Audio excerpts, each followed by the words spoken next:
예루살렘 소바 지역에 소라 지역에 마누아라고 하는 사람이 살고 있었습니다. 부부가 함께 행복하게 사는데 아기가 없습니다. 고민이 좀 있었지요. 그때 하나님의 사자가 마누아의 아내를 찾아와서 아기에 대한 소식을 전달해 줍니다. 물론 이때 마누아가 사자와 직접 대면하기를 원했지만 이런저런 이야기들이 좀 있습니다. 어쨌든 간에 대화를 하기를 원했는데 또 마누아의 아내를 통해서 얘기가 전달이 됐고, 또 아이를 낳으면 어떻게 해야 될지 여러 가지 그 준수 사항에 대해서 전달을 해 줬습니다. 머리를 자르지 마라, 머리카락을 삭도를 대지 마라 하는 거하고, 또 포도주와 독주를 마시지 말라 하는 말씀을 줍니다. 그래서 아이를 낳기까지 부모가 지킬 수 있는 것은 다 지키고, 또 아이를 낳아서 키울 때도 지킬 것들을 잘 지켜 나갔습니다. 부모의 마음은 애를 참 힘들게 낳았으니, 하나님의 은혜로 낳았으니 잘 키워야 되겠다 하는 마음이 간절하겠지요. 어느 부모가 자식 잘못되기를 원하겠습니까? 부모의 마음은 자식이 잘 되는 겁니다. 요한 웨슬레의 어머니 수산나 웨슬레에게 자식들이 많이 있었습니다. 근데 그 중에 딸 하나가 참 엄마의 속을 많이 상하게 했습니다. 근데 엄마가 기도하면서 부탁해도 잘 듣지도 않고 어떻게 할까 하고 나름대로 고민을 하다가 숯, 불 피워서 고기 구워 먹는 숯, 그 숯을 이렇게 한 움큼 가져다가 딸에게 주면서 말을 했습니다. 얘야, 이거 한번 안아봐라. 불 붙지 않았으니까 뜨겁지 않을 거고, 뜨겁지 않으니까 너 될 일 없다. 그러니 한번 안아볼래? 하고 말하니까 딸이 기겁을 하는 겁니다. 엄마, 그거 불 붙지 않아서 뜨겁지 않은 건 사실인데 새카맣잖아. 내가 안으면 내 옷 더러워지잖아. 싫어. 한마디로 거절을 했습니다. 이때 엄마가 딸에게 한 말입니다. 그래, 맞지. 너의 행실이 지금 당장 너를 망하게 하지는 않아. 근데 너의 마음이 까매지고 네가 더러워지면 나중에 어떻게 되겠냐, 이렇게 말을 합니다. 그러니까 그 딸이 듣고 있다가 이건 아니구나 하고 깨닫고 돌이켰다 하는 글을 읽어본 적이 있습니다. 부모가 자식 잘 되기를 원하지 잘못되기를 원하는 사람이 어디에 있을까? 토마스 제퍼슨이라고 하는 사람이 말하기를 아름다운 가정, 행복한 가정은 천국의 지점이다 그랬습니다. 천국은 본점이고 우리의 가정은 지점이다. 원래 본점과 지점은 같이 가야 되는 거잖아요. 그러니까 좋은 가정은 바로 천국이다 하는 말입니다. 리차드 에반스라고 하는 사람은 말하기를 가정은 존경이 있고, 또 가정은 책임이 있고, 가정에는 격려가 있고, 가정에는 사랑이 있고, 가정에는 칭찬이 있는 곳이다. 참 좋은 단어들 다 모아놨습니다. 이렇게 좋은 가정을 만드는데 그 역할을 누가 할 거냐 이거죠. 그 좋은 역할을 하는데 역시 부모의 역할이 크다. 부모가 제대로 잘 서서 아이들을 잘 가르치면 좋은 가정이 됩니다. 흔히 청소년들이 비행을 저지르면 비행 청소년이라고 해서 많이 질타를 하는데, 비행 청소년 앞에 항상 비행 부모가 있다 하는 거죠. 부모가 부모의 구실을 잘 못해서 아이들에게 사랑, 칭찬, 격려 이런 것들을 잘 못해주니까 아이들이 삐딱하게 나갈 수가 있는 거죠. 그래서 부모의 역할이 참 중요하다. 오늘 본문 말씀을 보면 부모의 역할, 이로 인해서 이스라엘에 걸쭉한 지도자가 탄생이 되는 것을 볼 수가 있습니다. 모세가 이 땅에 태어나기까지 그의 아버지, 그의 어머니의 역할이 큽니다. 아버지 아므람, 엄마 요게벳, 이 부부의 역할이 얼마나 큰가. 이들로 인해서 모세라고 하는 훌륭한 지도자가 나옵니다. 물론 우리는 하나님을 믿는 사람이기 때문에 모든 것은 다 하나님의 은혜입니다 하고 말을 합니다. 맞습니다. 하나님의 은혜지요. 사도 바울이 말했던 것처럼 나의 나된 것은 하나님의 은혜로다 말처럼 항상 우리가 뭐가 됐다 싶으면 그것은 하나님의 은혜입니다. 그런데 하나님의 은혜입니다 하고 다 손 놓고 있으면 되는 일도 또 없어요. 여기서 볼 수 있는 게 뭐냐면 모든 것이 하나님의 은혜는 다 맞는데 우리가 해야 될 일들이 또 있다 하는 거죠. 그러니까 모세가 될 수 있었던 것은 전적인 하나님의 은혜임에도 불구하고 모세가 이렇게 만들어질 수 있었던 것은 부모의 역할이 크다 하는 겁니다. 제가 1월 한 달 동안에 복음이 무엇인가를 전했습니다. 복음이 무언가? 복음을 가진 사람은 어떻게 살아야 되는가? 복음의 능력이 무엇인가? 이런 것들을 전했습니다. 2월 한 달 동안은 그 복음을 가진 자가 어떻게 신앙을 고백하면서 그 복음을 내 복음으로 고백하며 살아야 될까 하는 것을 말씀을 전하면서 가장 검증된 고백인 사도신경으로 고백하면서 살아야 되겠다 해서 사도신경을 말씀을 전했습니다. 이제 3월 한 달 동안에 제가 전할 말씀은 이렇게 복음을 가지고 고백하는 우리의 신앙, 분명히 나는 제대로 섰습니다. 그러면 여기서 그칠 것인가? 다음 세대로 연결될 것인가?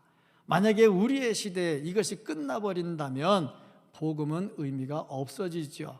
우리의 다음 세대가 나와 다른 세대가 되지 아니하고 나와 같이 복음을 가진 세대가 되려면 어떻게 해야 될까? 반드시 교육이 이루어져야 되겠다. 그래서 한 달 동안 어떻게 교육을 할 것인가에 대한 말씀을 전하려고 합니다. 내가 가진 복음, 내가 하고 있는 신앙 고백, 교육을 통해서 다음 세대로 이어지는 은혜가 있기를 주님의 이름으로 축복합니다. 그러면 모세의 부모는 어떻게 했을까? 오늘 말씀을 통해서 볼 수 있는 것은 모세는 위기 속에서도 출산을 꺼려하지 않았다는 겁니다. 이 말은 무슨 말이냐면 아무리 위기 상황이 나에게 다가왔다 할지라도 무릎 꿇지 않고 믿음으로 그 위기 상황을 극복해 나갔다 하는 말입니다. 이스라엘이 애굽에 갔을 때에 그때는 참 괜찮았습니다. 요셉이 총리였거든요. 총리의 가족이 왔으니 애굽에서 그렇게 홀대하지는 않았겠지요. 나름대로 대우를 받았습니다. 근데 세월이 지나면서 요셉도 죽고 그의 가족들도 죽고 자손들만 남았습니다. 그러는 와중에 애굽에 변화가 일어났는데 왕조가 바뀝니다. 왕이 바뀌는 것은 문제가 안 돼요. 왜냐하면 왕이 바뀌는 것은 아버지 쭉 내려가니까 전통이 있잖아. 그런데 왕조가 바뀌면 이전 왕조의 역사는 다 지워버리려고 합니다. 이전에 하던 왕의 잘한 건 다 지워버리려고 하지요. 그러니까 새 왕이 나왔는데 이 새 왕은 왕조가 바뀐 새 왕입니다. 그러고 보니 요셉의 이런 아름다운 이야기들을 듣고 싶지 않지요.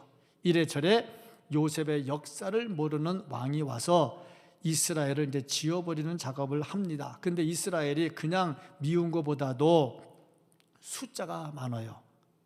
숫자가 많은데 이 왕이 두려워했던 것은 무엇냐 하면 이 숫자가 많은데 다른 나라가 자기 나라를 쳐들어올 때에 이 이스라엘이 그 나라하고 손잡으면 자기 나라 무너지는 겁니다. 이걸 무서워했던 거죠.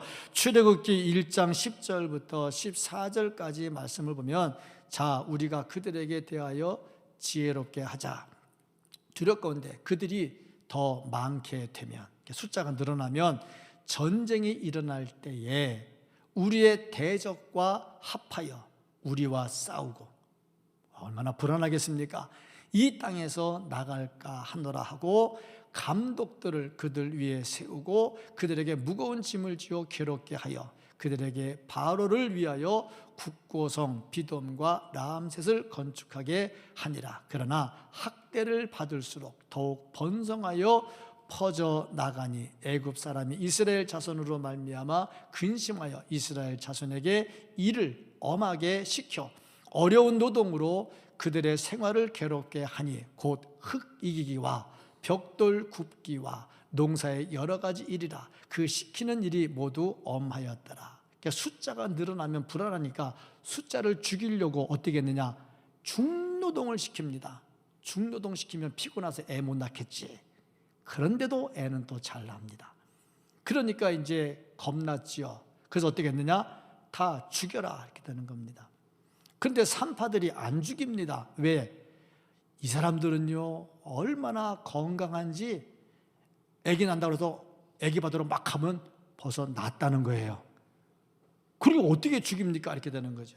그러니까 이제 나중에 왕이 그러면 산의 아이는 모조리 다 죽여라 이렇게 된 겁니다. 참 이것이 그 당시의 상황이었습니다. 이때에 모세가 탄생하게 됩니다. 이 모세라고 하는 이름은 히브리어로 말하면 건져냈다 하는 뜻이고, 애굽 말로 하면 내 사랑하는 아들이다 하는 뜻입니다. 이러한 와중에 애를 죽이라고 하는 와중에 애를 낳는다는 거예요. 참 이게 쉬운 일이겠나 이겁니다. 참 그렇지 않습니까? 예배를 자제해달라, 3주 동안 예배를 자제해달라 그러는데 예배하러 오는 거 쉽지 않은 겁니다. 혹이라도 여기서 만에 하나 문제가 생기면 온갖 덤탱이 다 쓸 거거든요. 이게 쉽지 않은 일입니다. 다 죽이라고 하는데 거기서 애를 낳는 거는 쉽지 않지요. 근데 어떻게 이것이 가능하느냐 하면 왕보다 하나님을 더 두려워하기 때문이다 하는 겁니다. 왕의 명령보다 하나님을 더 두려워했습니다. 그래서 아이를 낳았지요. 시편 27편 1절 말씀을 보면은 여호와는 나의 빛이요 나의 구원이시니 내가 누구를 두려워하리요. 여호와는 내 생명의 능력이니 내가 누구를 무서워하리요. 하나님을 무서워하면 세상을 무서워하지 않습니다. 그런데 하나님을 안 무서워하면 세상을 무서워합니다. 우리가 두려운 이유 중에 하나가 뭐냐면 하나님의 은혜보다 세상적인 생각을 더 많이 하기 때문입니다. 만약에 모세의 부모가 세상적인 거 상황을 파악해가지고 결정을 했다면 애를 못 낳지요. 왜? 이미 모세에게는 미리암이라고 하는 딸이 있고요, 아론이라고 하는 아들이 있어요. 이 상황에 애 낳으면 죽일 거 뻔한데 뭐하러 임신해서 10개월 동안 고생하다 나가지고 낳자마자 죽이냐 이거지. 이건 쉽지 않은 일입니다. 그럼에도 불구하고 낳을 수 있었던 것은 왕의 명령보다 하나님을 더 두려워했다 하는 거죠. 이것은 믿음의 사람이었다 하는 것을 우리에게 가르쳐 줍니다. 뭘 그렇게 믿었느냐? 하나님의 약속입니다. 하나님의 약속이 뭡니까? 창세기 15장 13절 14절 말씀을 보면 여호와께서 아브라함에게 이르시되 너는 반드시 알라 내 자손이 이방에서 객이 되어 그들을 섬기겠고 그들은 400년 동안 내 자손을 괴롭히리니. 이방에 객이 된 게 애굽 내려간 거죠. 벌써 400년 다 돼가지요. 400년 다 됐지요. 하나님의 약속이 있는 겁니다. 15장 14절 15절 16절을 보면은 그들이 섬기는 나라를 내가 징벌할지며 그 후에 내 자손이 큰 재물을 이끌고 나오리라. 하나님이 약속해 준 겁니다. 너는 장수하다가 평안히 조상에게로 돌아가 장사될 것이요 내 자손은 4대 만에 이 땅으로 돌아오리니 이는 아모리 족속의 죄악이 아직 가득 차지 아니함이니라 하시더니 4대 만에 돌아오겠다. 보통 이들을 한 대를 100년으로 봐가지고 400년으로 본 겁니다. 그래서 430년 만에 돌아온다는 거죠. 약속입니다. 이 약속의 때가 지금 다 돼가고 있다 하는 겁니다. 이 하나님의 약속 중에 아이를 낳았어요. 근데 그 아이를 보니까 너무너무 예뻐요. 히브리서 11장 23절 말씀을 보면 믿음으로 모세가 낳았을 때 그 부모가 아름다운 아이임을 보고 석 달 동안 숨겨 왕의 명령을 무서워하지 아니하였으며 왕의 명령을 무서워하지 않아요. 그리고 석 달 동안 아이를 숨기는데 아름다웠다. 오늘 본문 말씀 3절에도 보면 출애굽기 2장 3절 이 말씀도 보면은 이 아이가 아름다운 아이였다 그렇게 말을 하고 있습니다. 사도행전 7장 20절 말씀을 보면은 그때 모세가 낳는데 하나님 보시기에 아름다운지라. 그러니까 부모가 자식 안 예쁜 게 어디 있겠습니까? 근데 여기서 뭐라고 말하냐면 하나님 보시기에 아름다웠다 그렇게 말하고 있어요. 그의 아버지 집에서 석 달 동안 길리더니 석 달 동안 이 아이를 키웁니다. 왕을 무서워하지 않았다 하는 거지요. 이걸 보니까 결국에는 흔들리지 아니하고 잘 키웠다 하는 겁니다. 믿음이라고 하는 것은 주변의 상황 때문에 무너지는 것이 아니라 위기 속에서도 믿음의 눈을 가지고 그 위기와 싸워서 극복해 나가는 겁니다. 모세의 부모에게 이런 마음이 없었다면 임신부터 안 했겠지요. 출산 안 됐겠지요. 그럼 모세 태어나지 않았겠지요. 그러면 출애굽은 영 아니겠지요. 물론 하나님의 섭리니까 맞지요. 될 겁니다. 그 말은 맞지요. 그런데 논리적으로 볼 때 그렇다 이 말입니다. 환경에 무너지는 것이 아니라 위기 속에서도 믿음을 가지면 역사는 일어납니다. 모든 게 다 그렇습니다. 역사는요 위기 속에서 나타나게 되더라는 거죠. 다음으로 보니까 모세의 부모는 생명을 귀중하게 여겼습니다. 생명 귀한 줄 알았습니다. 석 달 동안 숨겼습니다. 들통나면 아기가 죽게 됐지요. 그래서 어떻게 하든 이 아기를 살리려고. 왜? 생명이니까. 생명은 살려야 될 거 아닙니까? 생명을 죽이는 일은 하나님의 뜻이 아닌 거지요. 내 자식이니까 살리기도 하지만 생명을 주신 분이 하나님이시잖아요.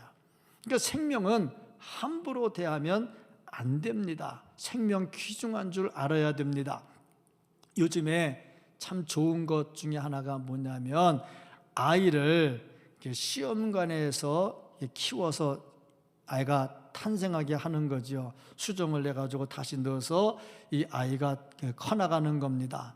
참 귀한 일입니다. 생명을 원하는데 애를 낳지 못하는 집에 이런 의학은 참 좋고 귀한 겁니다. 그래서 많은 돈을 들여가면서도 하는 이유가 생명이 귀한 줄 알기 때문입니다. 참 감사한 일이죠. 그런데 이거 위험한 거 하나가 있습니다. 이게 뭐냐면 엄마 거 하나, 아빠 거 하나 이렇게 해가지고 하나라고 그러면 안 되지. 생명이니까 한 명만 딱 하게 하면 실수할 확률이 있어.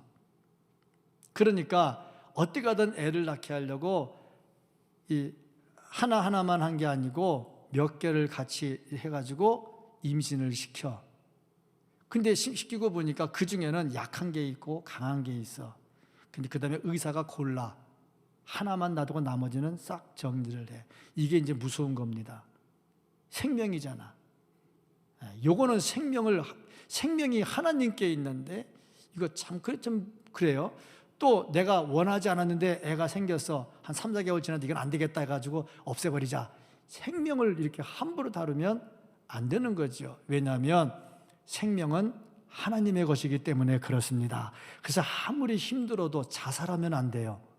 자살하면 안 됩니다. 하나님 건데. 남 죽이면 안 됩니다. 하나님 건데. 함부로 대하면 안 되겠죠. 그런데 모세의 부모가 생명 귀한 줄 알았어요. 그런데 여기서 우리가 볼 수 있는 게 뭐냐면, 생명 귀한 줄 알고 살리려고 하니까 길이 열리더라 하는 겁니다. 모세 살아났잖아. 다른 사람 같았으면 어떻게 될지 모르겠어요. 성경에 기록이 안 됐으니까 모르겠어요. 다 죽이라고 했으니까 다 죽였겠지요. 그런데 이렇게 생명 귀한 줄 알고 살리려고 하니까 살아나잖아. 그렇습니다. 아무리 힘들어도요, 소망 가지고요, 살려고 하면 살 길이 열립니다. 힘들어서 낙심되고 지치고 차라리 죽어버렸으면 좋겠다 이런 마음 가지는 분들이 혹시 계시거들랑 살려고 마음 먹으면 길이 열립니다. 아멘. 길이 열립니다. 하나님께서 모세 부모님을 귀하게 여겼고, 그래서 이 아이가 살 길을 열어주십니다. 다음에 보니까 모세의 부모, 자식을 위해서 최선을 다합니다.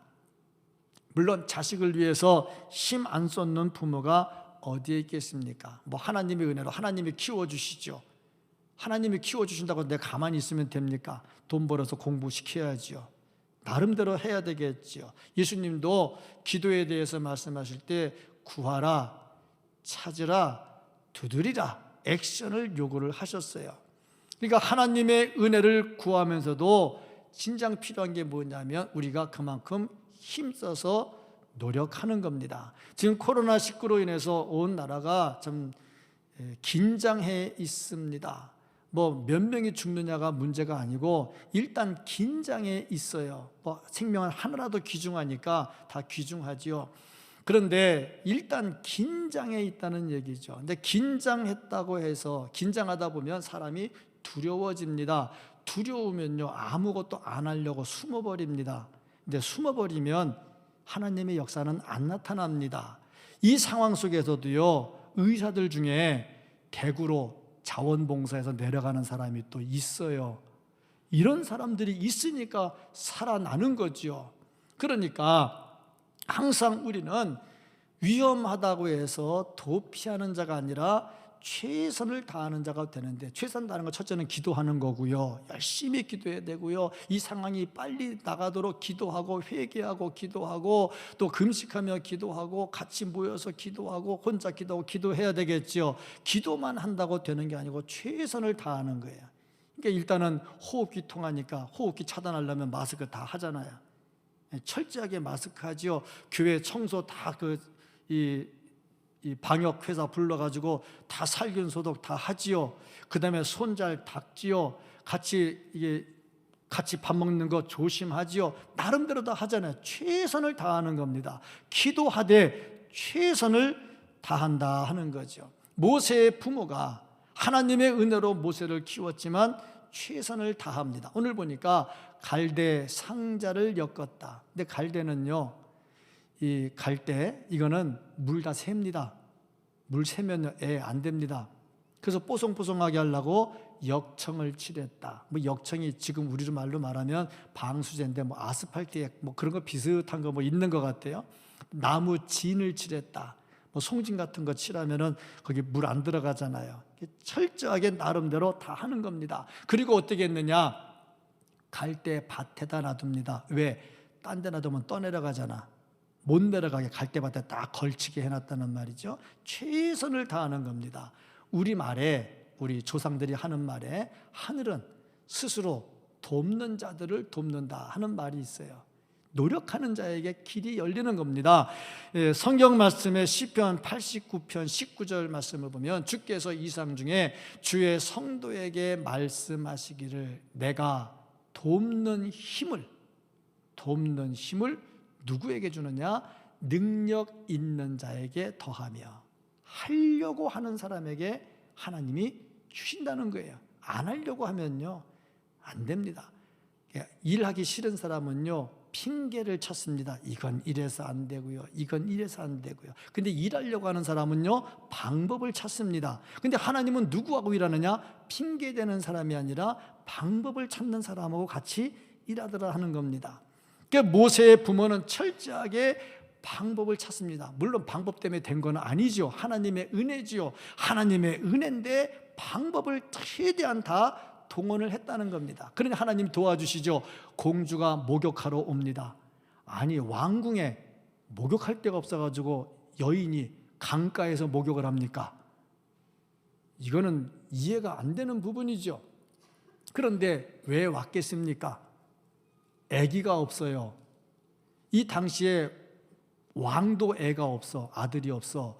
근데 공주가 자기도 애가 없어. 그러니까 왕을 이어갈 사람이 없는 거야. 근데 이 나일강은 생명의 신이 있다, 애를 출산하게 하는 신이 있다, 그렇게 섬기고 있어요, 강을. 그래서 강에서 제사 지내고 목욕하면 뭐 애가 난다, 뭐 그런 우리나라 전설 따라 삼천리 같은 그런 내용들이 있어요. 그러니까 왔는데 참 하나님의 은혜 놀랍지. 애기 낳게 해달라고 목욕을 하러 왔는지는 잘 모르겠지만 애가 생겼잖아 벌써. 참 다 수고도 안 하고 낳도록 다 해줬잖아. 누가 만들어가는 겁니까? 하나님이 만들어가지요. 왜 하필 그때 왔냐 이거야. 그리고 발견도 공주가 먼저 합니다. 열어봐라. 열어보니까 애가 빽빽 울거든. 보니까 또 안쓰럽지. 그 마음을 누가 주겠어요?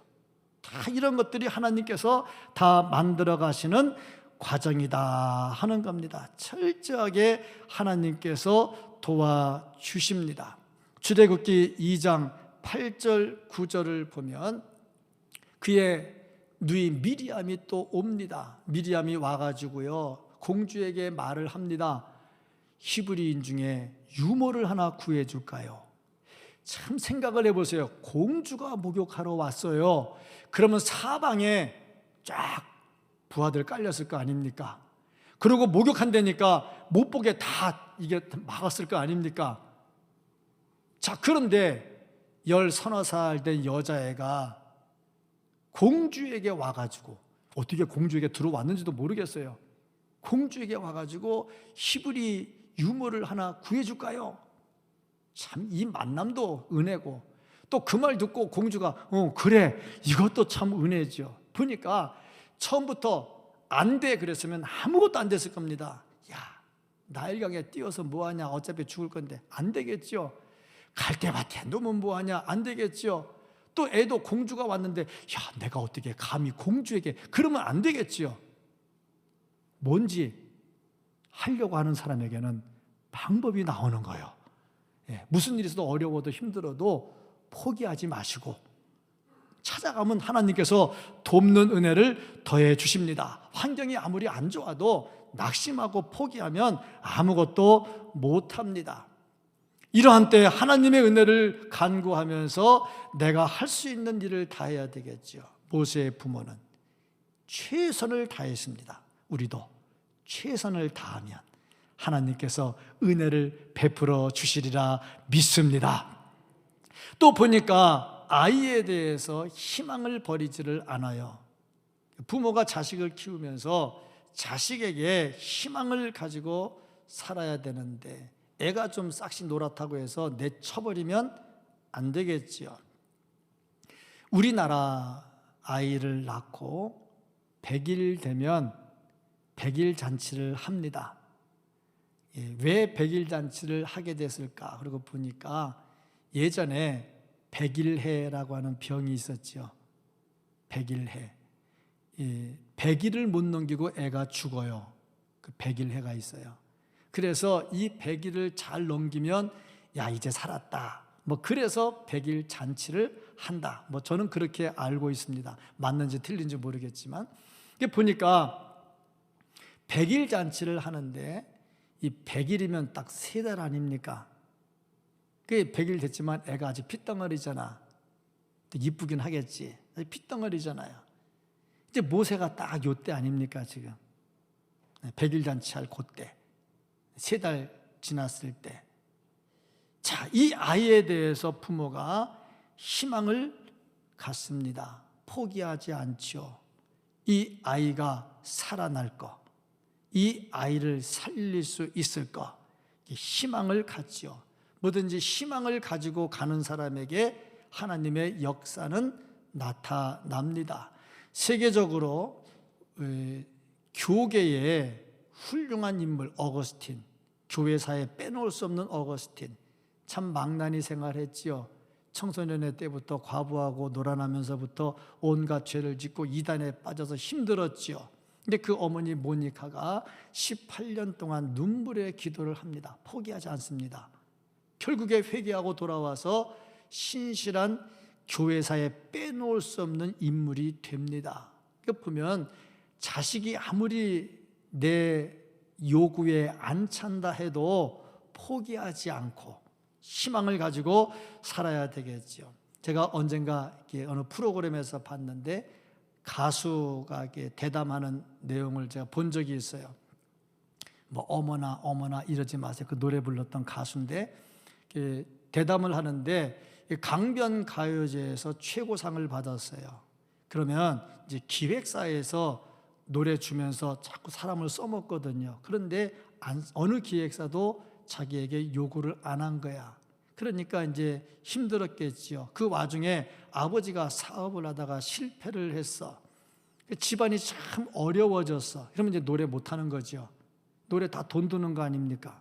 다 돈 드는 겁니다. 우리도 보니까 요즘 보니까 연습생으로 10년 이상, 아니 연습생으로 10년 이상 가면 그 돈은 누가 다 줄 거예요? 그거 다 엄마 아빠 뼈 빠지는 거 아닙니까? 전부 다.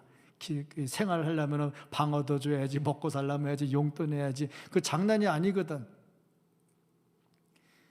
그런데 그 어려운 때도 포기하지 않고 계속 노래를 했대요. 지금은 그때 한참 유행기는 지나갔지만 지금도 텔레비전에 보면 열심히 나와서 잘 뛰더라고. 이거 보면은 희망을 가진 자가 승리를 합니다. 모세의 부모 역시 희망을 가졌어요. 우리 역시 마찬가지입니다. 희망을 가져야 돼요. 지금 힘든 건 사실입니다.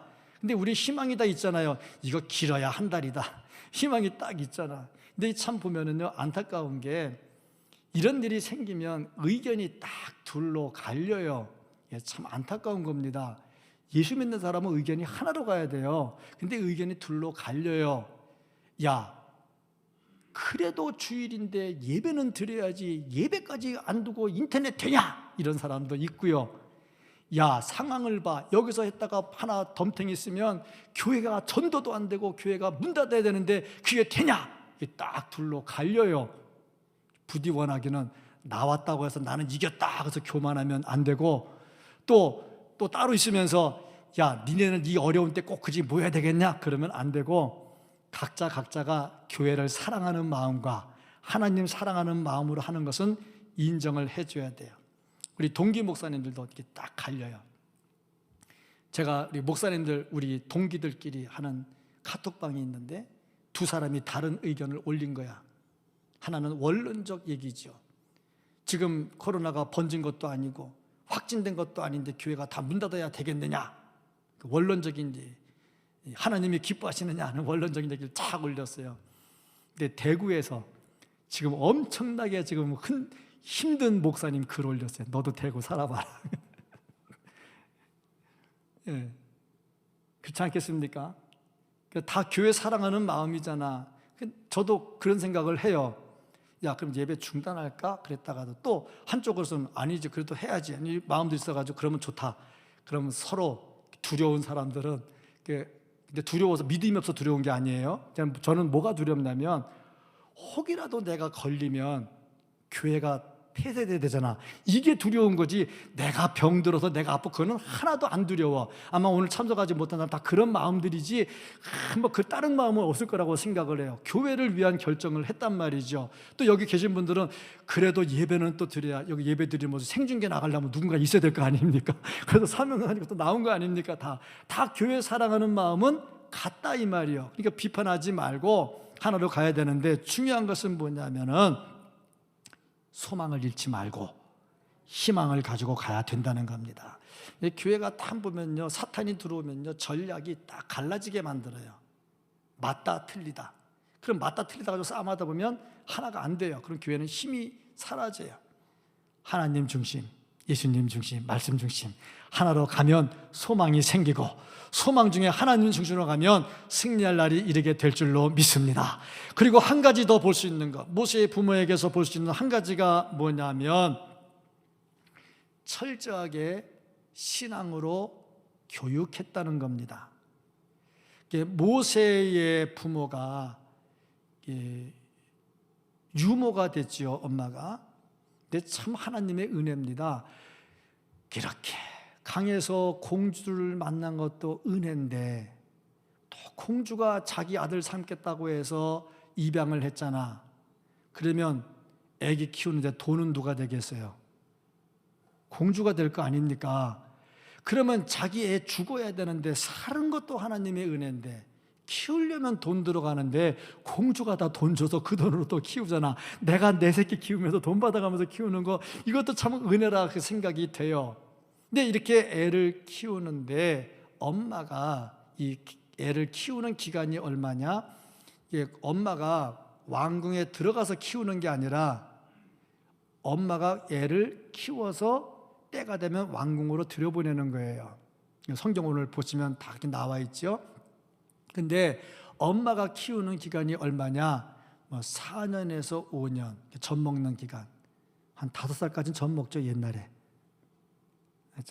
여기는 돌 지나고 바로 젖된 분들만 계셔가지고 잘 모르겠습니까? 옛날에 보면은 엄마 먹을 거 없을 때 엄마 젖 먹고 5살까지도 빤다고 그렇게 하더만. 근데 어쨌든 간에 여기는 유모가 애 키울 수 있는 기간이 한 4, 5년 된다고 그래요. 근데 그동안에 애를 교육을 시킨 겁니다. 뭘 배웠겠어요? 뭘 가르쳤겠습니까? 흔히 어떤 학자들은 얘기해요. 엄마가 이 가슴에다가 문신을 했대. 젖 먹을 때마다 보라고. 여기다 완전히 집어넣는 거지. 근데 성경에는 없어요. 맞는지 틀리는지 모르겠는데 일리는 있어요. 교육을 철저하게 시켰는데 중요한 거는 4, 5년 교육을 받았어요. 근데 나중에 모세가 애굽에 들어가서 공부를 얼마나 했냐? 35년을 했습니다. 35년을 하는데 얼만큼 공부를 했느냐? 사도행전 7장 22절 말씀을 보면 모세가 애굽의 모든 학술을 다 배워. 이 애굽의 학문은 그 당시 최고의 학문입니다. 그 모든 학문을 다 배웠어. 말과 행사가 능하더라. 이 당시에 이들이 가진 학문이 뭐냐? 웅변, 수사학, 점성술, 별 보고 별을 연구해서 이 어떻게 세상이 돌아가는지를 연구하는 점성술, 이런 거. 또 군사학, 어떻게 군인들을 통솔해서 나라를 이끌어갈 거냐. 그런 훈련이 됐으니까 나중에 이 백성들을 데리고 광야를 지나갈 수가 있었겠죠. 훈련이 다 됐으니까. 그 다음에 모세는 무술도 잘 익혔어요. 싸움도 잘해요. 그러니까 애굽의 군인이 이스라엘 사람들을 때릴 때 쳐 죽였잖아요. 이게 쳐 죽이는 게 그냥 될 일이 아니잖아요. 무술이 되니까 쳐 죽이는 거죠. 이걸 보면서요, 얼마나 철저하게 했는지 말과 행사가 능했다 그랬습니다. 말 잘합니다. 그러니까 출애굽께서 하나님이 가라고 그러니까 나 말할 줄 모릅니다. 핑계입니다. 말과 행사가 능했다 그랬어요. 웅변학을 배우고요, 수사학을 배운 사람이 말 못하겠습니까? 뭐든지 안 하려고 하면요, 핑계만 나오게 돼 있는 겁니다. 말과 행사가 능했어요. 이 생활이 35년입니다. 그런데 모세의 머릿속에 뭐가 들어있느냐? 아기 때 엄마가 집어넣은 사상이 여기에 들어가서 나오질 않는 거예요. 나는 히브리인이다. 세상에 35년 이상을 애굽 최고의 학문을 배웠으면요, 얘가 완전히 애굽 사람이 돼야 맞아요. 애굽 사람이 돼야 맞습니다. 그런데 나는 히브리인이다. 그게 철저하게 박혀 있는 거예요. 이게 모세의 부모가 시켰던 교육입니다. 제가 오늘 드리고 싶은 말씀이 이 말씀이에요. 우리는 복음을 들으면서 복음이 뭔 줄 알았어요. 나는 복음을 가진 자로 이 복음을 고백하는 사도신경적 신앙 고백을 가지고 있는 사람이에요. 여기서 끝난다면 내 다음 세대는 어떻게 될까? 모세의 부모는 이 아이를 어렸을 때 4살, 5살까지 가르쳤는데 애굽 모든 학문에 35년을 능가하는 교육이 됐다는 거죠. 이게 우리가 찾아가야 될 길입니다. 세상적 학문 좋지요. 그거 없이 어떻게 삽니까? 먹고 살아야 되는데 해야지요. 그런데 그것보다 더 중요한 세상 학문을 지배하는 하나님을 가르쳐야 됩니다. 그래야 다음 세대가 소망이 있습니다. 모세는 만들어졌습니다. 첫째는 하나님의 은혜로 만들어졌고, 둘째는 부모의 철저한 교육으로 만들어졌습니다. 그래서 나라를 살렸지요. 그렇습니다. 부모의 역할이 얼마나 중요한가? 우리는 어떤가? 나는 어떻게 살고 있는가? 디모데 잠언 22장 6절 말씀을 보면은 마땅히 행할 길을 아이에게 가르치라. 그리하면 늙어도 그것을 떠나지 아니하리라. 그러면 우리의 다음 세대는 우리와 다른 세대가 아닌 같은 믿음을 가진 세대가 될 것이고, 이 나라는 하나님의 나라로 만들어져 갈 것입니다. 이런 은혜가 우리 모두에게 있기를 예수님 이름으로 축복합니다. 아멘. 기도하겠습니다.